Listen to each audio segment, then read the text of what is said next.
Welcome to Explain and Correct the Errors. I don't know if this is the fourth, this could even be the fifth time we've done this concept, but you're experts by now. So once again, guaranteed there's a mistake. And you can see I put the solution sets in the bottom right corner because when I originally did this, that's the mistake that students thought was there, was just that I forgot the solution set. No, it's a little bit more complicated. So once again, if you have a hard time looking at, well, in this case, my incorrect work and trying to figure out what it is, then I highly recommend copying the equation right into the correct, ignoring what I have. Cover it up if you think that's easiest, and solving it.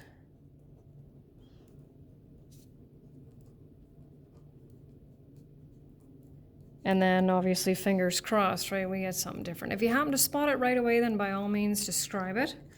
Okay, so let's see, let's go through this. So I'm going to go fairly quickly through this, all right? Plus 6 minus 8, what comes next? -1 times -8 is a positive 8, right? And I'm just gonna slide right back over. Positive 8. There's that -8, right? That's a common mistake for students to subtract the first term but not the last term, but only if that's a -1. I don't know why, but anyway. So we'll add our like terms together on this side. That's a 14. Variables on both sides.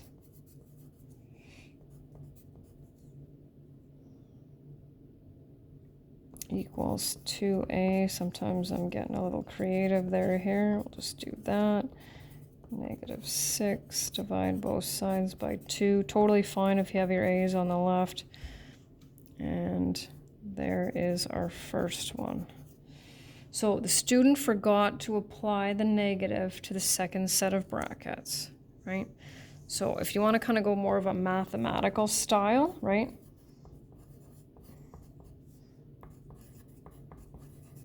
Whoops, I didn't mean to sneak that bracket in there, right?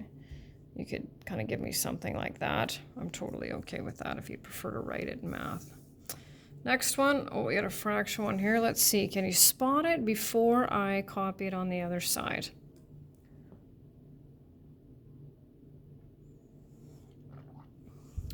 If we want to get rid of the fractions, right, we multiply both sides or each term by the lowest common denominator. Has each term been multiplied by the lowest common denominator? Nope, missed that -3, right? So that's going to totally mess up your answer. So let's go 2n over 5 minus 3. So now we'll multiply everything by that. 4 times 2n minus 60 equals 5.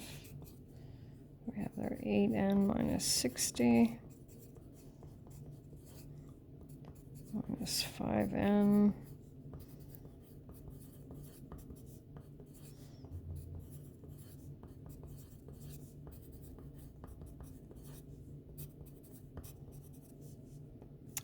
N equals 70 over 3.